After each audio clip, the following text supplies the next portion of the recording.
तो तुम सब मिलकर मेरे खिलाफ खड़े हो गए हो? हाँ, मेरे खिलाफ साजिशें कर रहे हो मिलके? मैं तुम सबको कुचल डालूंगी। सुल्ताना, शुक्रान, आ जाओ।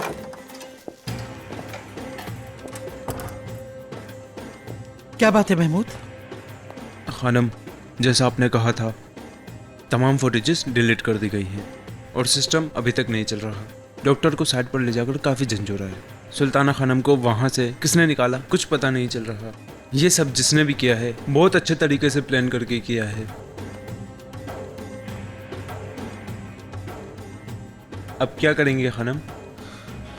महमूद, हनीफा को जिसने जेल में डलवा के बाहर निकलवाया और सुल्ताना को जिसने अस्पताल से निकलवाया, ये वही शख्स है जो रुक के भेज रहा है। ये कैसे मुमकिन है कि तुम इसे अब तक ढूंढ नहीं पाए? हाँ, क्यों अब तक उस शख्स को ढूंढकर मेरे पास नहीं ला सकी? क्या वो शख्स तुम्हारी निगाहों से ओझल है जिसका कोई सुराग नहीं मिल पा रहा? ढूंढो उसे, ढूंढो और उसे ढूंढ कर मेरे पास लेकर आओ, और उस वक्त तक नजर ना आना जब तक उसे ढूंढ ना लो। जैसा आपका हुक्म खानम।